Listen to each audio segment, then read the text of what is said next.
Hello दोस्तों, कहानी कही अनकही में आपका स्वागत है। सवेरा होने पर हमारी सेकंड क्लास के डिब्बे में काफ़ी यात्री आ गए थे। जब गाड़ी स्टेशन से चली तो वे सब मौन थे, परंतु मार्ग न जाने किसके सूत्र से होकर उन सब में वार्तालाप आरंभ हो गया। बेटा स्टेशन गुजर जाने पर सहसा एक प्रौढ़ सज्जन, जिनकी सघन श्वेत भौहें चमकीले नयनों पर छज्जे की तरह छा रही थीं, बोले, यहाँ पर एक बार बहुत भयंकर दुर्घटना हो गई थी। रेल यात्रा के इतिहास में अनेक कारणों से वह अभूतपूर्व रहेगी। उनमें 100 से भी ऊपर यात्रियों की जानें गई थीं और उससे भी कुछ अधिक यात्री घायल हुए थे। इस पर नदी की तरह चर्चा ने अपना मार्ग बिल्कुल बदल लिया। यद्यपि हम में से कोई भी यात्री उस दुर्घटना का साक्षी नहीं था, तो भी कुछ लोगों ने ऐसी दूसरी दुर्घटनाओं को देखा था और उनका वर्णन करते करते वे ऐसे सहम रहे थे जैसे वे दुर्घटनाएं अभी घट रही हों। एक स्वस्थ और लंबे तगड़े युवक ने जब 2 आप बीती रोमांचकारी घटनाएं सुनाई तो हम सब ठगे से उसे देखते रह गए। वह इंजीनियर था। एक बार वह चलती ट्रेन के नीचे आ गया था। यद्यपि उसका शरीर जख्मों से भर गया था, तो भी उसके प्राण बच गए। कैसे बच गए यह वह स्वयं भी नहीं जानता। जब वह गिरा तो उसने पाया कि गाड़ी स्टेशन में प्रवेश कर रही है। उसकी गति निरंतर धीमी हो चली है और उसने डिब्बे में चढ़ने वाली पैड़ी को कसकर पकड़ लिया है। इतना ही उसे स्मरण है। लेकिन दूसरी घटना बहुत भयंकर थी। पौड़ी गढ़वाल से कोटद्वार लौटते समय उसकी बस 250 फुट नीचे गड्ढे में जा पड़ी। 10 व्यक्ति मर गए और 5 अस्पताल में पहुंचकर चल बसे, पर वह कुछ जख्मों के साथ बच गया था। कैसे बच गया यह पूछने पर वह इतना ही कह सका, बस बच गया। अब आपके सामने बैठा हूँ। युवक की यह कहानी सुनकर हम सबको रोमांच हुआ आया और हमने उसे बहुत बहुत बधाई दी। पर उसने शरारत से मुस्कुराकर कहा, दोस्तों, मैंने मौत को ही नहीं छकाया, बीमा कंपनी से हर जाने के रुपए भी वसूल किए। इस पर कहकहा लगा और जब वह शांत हुआ तो दुर्घटना की चर्चा शुरू करने वाले प्रौढ़ सज्जन, जो एक सेवानिवृत्त जज थे, बोले, इन इंजीनियर मित्र की तरह मौत को छकाने का अवसर तो मुझे नहीं मिला, पर हाँ, इस दुर्घटना से संबंधित एक विचित्र मामले का न्याय मैंने अवश्य किया है। एक मित्र बोल उठे, आपका मतलब वेहटा रेल दुर्घटना से है? जी हाँ, शायद इसमें कुछ षड्यंत्रकारियों का हाथ था। राजनीतिक सत्ता प्राप्त करने के लिए सैकड़ों निर्दोष यात्रियों की जान ले लेना आजकल एक फैशन हो गया है। जज महोदय ने निहायत गंभीरता से गर्दन हिलाकर कहा, मित्रों, उस मामले का संबंध ना तो किसी प्रकार की राजनीति से है और न दुर्घटना के कारणों से, तो उसका संबंध मानव चरित्र से है। इस पर इंजीनियर ने अनुमान लगाया, ऐसे अवसरों पर कुछ शरारती लोग अपना उल्लू सीधा करने से नहीं चूकते। जब भले यात्री भयातुर हो इधर उधर भागते हैं तो वे दुस्साहसी सहायता करने की बात कहकर उन्हें लूट ले जाते हैं। आप ठीक कहते हैं। तीसरे भाई ने उनका अनुमोदन किया। वे लोग घायलों और मुर्दों तक की जेब कतरने से नहीं चूकते। इसके बाद चौथे, पांचवें, छठे और सातवें अर्थात डिब्बे के हर यात्री ने अपनी उर्वर कल्पना शक्ति का प्रयोग किया, लेकिन जज साहब ने सिर हिलाकर उन सबको गलत साबित कर दिया। आखिर जब सबके अनुमानों का खजाना खाली हो गया तो जज साहब ने कहना शुरू किया, उस दुर्भाग्यपूर्ण रात्रि में जो यात्री सफर कर रहे थे उनमें एक महिला भी थी, अपूर्व सुंदरी। उस महिला के विवाह को यद्यपि 5 वर्ष बीत चुके थे, तो भी वे नवविवाहित दुल्हन की तरह लगती थी। उसी तरह मोहिनी और लजीली। उनके लंबे पतले नीले नयन, पतले नासापुट, कोमल मुख, किंचित नीले भूरे सघन केश देखकर भूख मिटती। वे प्राचीन काल की उन सुंदरियों में से थीं जिनके देखने मात्र से तिलक पुष्प कुस्मित हो जाता और जब वे मृदुमंद गति से मुस्कुराती तो चंपा के फूल विहंस उठते। इन 5 वर्षों ने उनके व्यवहार में जो कुछ अंतर डाला था, यही था कि अब वे कुछ नटखट भी हो चली थीं, लेकिन इसके कारण से अपने पति को और भी प्रिय हो गईं। इनके पति उस ट्रेन में उनके साथ थे।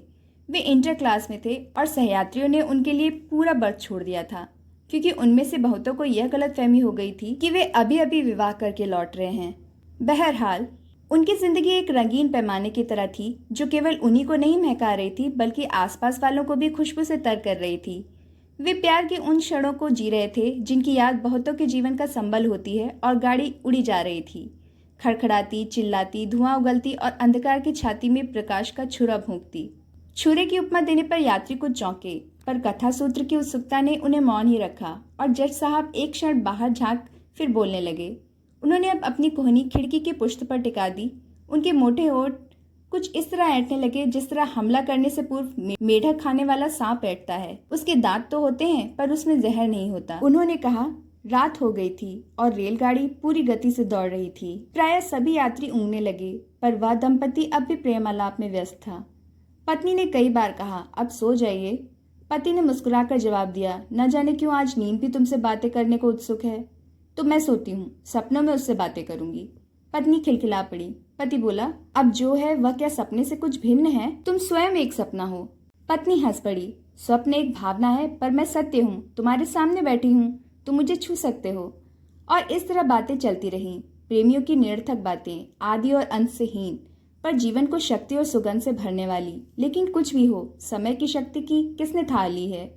आखिर उनकी पलकें भारी हो आईं, परंतु वे अलसाई झुकी पलकें उन दो प्रेमियों के हृदयों को और भी मादकता से भरने लगीं। वे मरमर ध्वनि में फुसफुसाने लगे। तभी अचानक एक झटका लगा। वे पूरी तरह हिलाए। गाड़ी जैसे लड़खड़ाई। सड़ाक छू का अनवरत उठने वाला शब्द कहीं टकराकर भयंकर वेग से चीखा। जैसे उस क्षण समय और गति में संघर्ष छिड़ गया। भीतर गड़गड़ाहट के साथ सब कुछ उथल पुथल होने लगा। यात्री नींद में चीखे और जागने से पूर्व गिर पड़े। देखते देखते समूचा वातावरण रौरव आर्तनाद और मर्मभेदी कराह से भर उठा। अंधकार ने उसकी भीषणता को और भी बढ़ा दिया। उस दंपति ने गिरते गिरते अंतिम बार एक दूसरे को पुकारा और फिर उस प्रलयंकारी गड़गड़ाहट में खो गए। हम यात्रियों को लगा कि जैसे वह दुर्घटना अभी घट रही है। हमारे हृदय कराह उठे, धक धक। लेकिन सौभाग्य से तब दिन का उजाला था। इंजीनियर ने साहस करके पूछा, तो गाड़ी पटरी से उतर गई और वे दोनों मारे गए? मैंने अभी कहा था कि उस दुर्घटना में 100 से भी ऊपर व्यक्तियों की जानें गई थी, पर वे दोनों उनमें नहीं थे। क्या? इंजीनियर ने चकित होकर पूछा, क्या वे बच गए? जी हाँ, वे बच गए। पति महोदय के शरीर पर अनेक घाव आए, पर सभी आश्चर्यजनक रूप से साधारण। दूसरी ओर उनकी रूपसी पत्नी के घाव एक से एक बढ़कर असाधारण। क्या वर्णन करूं? उनके दाहिने पैर की हड्डी टूट गई। मुख पर दाहिनी ओर सिर से लेकर ठोड़ी तक मानो एक बड़ी दरार सी पड़ गई हो। इस दुर्घटना के 2 दिन बाद जब पति महोदय को उठने बैठने की आज्ञा मिली तो सबसे पहले उसने कहा, पत्नी को देखना चाहूंगा। उसे मालूम हो चुका था कि वह जीवित है और जिले के बड़े अस्पताल में ले जाई गई है, लेकिन डॉक्टर ने उसे बताया, मित्र, तुम्हें जल्दी नहीं करनी चाहिए, उनकी हालत अभी ठीक नहीं है। पति महोदय ने पूछा, वह होश में तो है? जी हाँ, अब उन्हें होश आ गया है। अंतिम वाक्य उसने बहुत धीरे से कहा। तो मुझे वहां ले चलिए, मैं उसे देखना चाहता हूँ, वह मेरी पत्नी है। जानता हूँ मित्र। डॉक्टर ने यथाशक्ति अपने को संयत रखा और कहा, यह भी जानता हूँ कि वे अच्छी हो जाएंगी, पर क्या? उसने चीख कर पूछा। क्या उसके अधिक चोट लगी है? यही समझ लीजिए, पर वे ठीक हो जाएंगी, अवश्य ठीक हो जाएंगी। यह सुनते ही उसका बांध टूट गया और वह सिसकियां भरने लगा। डॉक्टर ने उसे हर तरह से सांत्वना दी, पर उसे शांति नहीं मिली। डॉक्टर ने अंत में कहा, अभी कई दिन उसके चेहरे की पट्टी नहीं खुल सकती, आप देखकर क्या करेंगे? वह आंसुओं में बड़बड़ाया, डॉक्टर, मैं उसका चेहरा नहीं, उसे देखना चाहता हूँ, उसे। और वह फिर सिसकियां भरने लगा और बार बार अपनी पत्नी का नाम लेने लगा। डॉक्टर आखिर मनुष्य था। उसने कोशिश करके उसका तबादला उसी अस्पताल में करवा दिया जहां उसकी पत्नी थी। शर्त यह थी कि वह पत्नी को देख सकेगा परंतु बोलेगा नहीं, क्योंकि उसकी पत्नी को बताया गया था कि उसका पति अभी उठने लायक नहीं है। आप कल्पना कर सकते हैं कि जब उसने अपनी घायल पत्नी को देखा होगा तो उसकी क्या दशा हुई होगी। उसका हृदय भयंकर तूफान की गति से दौड़ रहा था। वह रह रहकर बात पीड़ित रोगी की तरह कांप उठता। उसने देखा उसकी आंखों के आगे धुआं सा उठा। पत्नी का एक पैर काट दिया गया है, पूरे सिर और मुंह पर पट्टियां बंधी हैं। वह देख नहीं सकती। वह धीरे धीरे उसके पास पहुंचा, बहुत धीरे धीरे। दरवाजे से उसके पलंग तक के कुछ गजों के फासले को पूरा करने में उसे एक पूरा युग लग गया। एक युग लंबे जितने क्षण तक वह खड़ा रहा। फिर पुकारना चाहा, विमल। विमला उसकी पत्नी का नाम था, लेकिन वह पुकार नहीं सका। उसे एकाएक चक्कर आ गया और वह वहीं गिर पड़ा। शीघ्रता से उन लोगों ने उसे वहां से हटा दिया। उसकी पत्नी कुछ नहीं जानती थी, कुछ जान भी ना सकी। होश में आने के बाद से वह रह रहकर फुसफुसा उठती, उन्हें बुला दो, उन्हें बुला दो, वे कहाँ हैं, वे कहाँ हैं। पर उसका स्वर बड़ा क्षीण था और संघर्ष प्रायः गतिहीन। अगले दिन उसके पति ने, जो एक ही रात में बूढ़ा हो गया था, बड़े डॉक्टर से पूछा, क्या मेरी पत्नी ठीक हो जाएगी?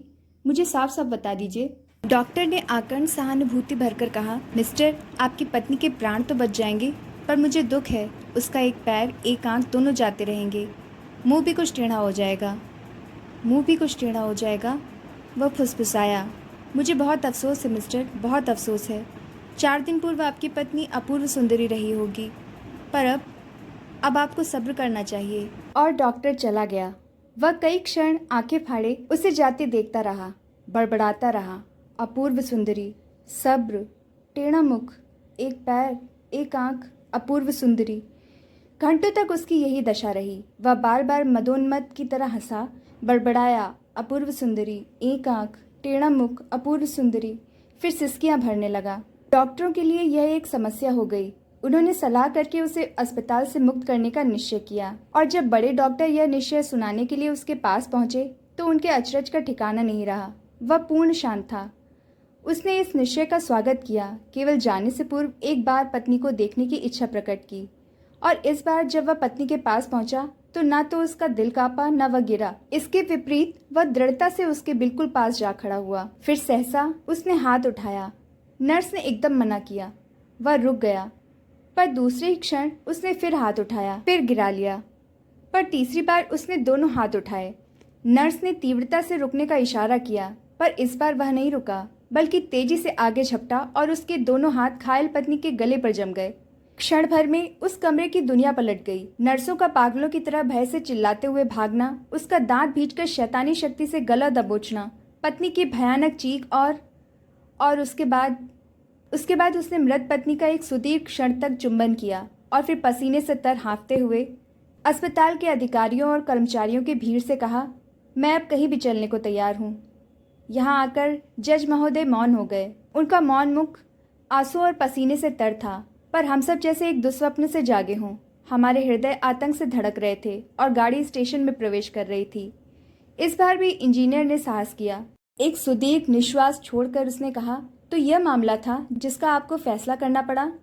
जी हाँ, जज ने शीघ्रता से उठते हुए कहा। उन्हें वहीं उतरना था। एक सज्जन जो अपेक्षाकृत युवक थे और जिनकी आंखें आंसुओं से भरी थीं, बोले, निस्संदेह आपने उसे मुक्त कर दिया होगा, क्योंकि वह परंतु वह आगे नहीं बोल सका। उसका कंठ अवरुद्ध हो गया। जज ने उसे देखा और कहा, अगर आप उस मुकदमे में जूरी होते तो क्या करते? निस्संदेह छोड़ देते। हम एक साथ बोल उठे। जज के मुख पर एक विचित्र मुस्कुराहट फैल गई। बोले, उस दिन की जूरी ने भी यही कहा था, पर मित्रों, मैं उसके साथ अन्याय नहीं कर सका। मैं जानता हूँ मैंने बहुत से मुकदमों में अन्याय किया है, पर इस फैसले पर मुझे सदा गर्व रहेगा। मैंने उसे फांसी की सजा दी थी। फांसी? हम सब चीख उठे। नीचे उतरते हुए जज ने इतना और कहा, उसे जीवित रखना उसकी पवित्र भावना का अपमान होता। और फिर वे मुसाफिरों की भीड़ में खो गए।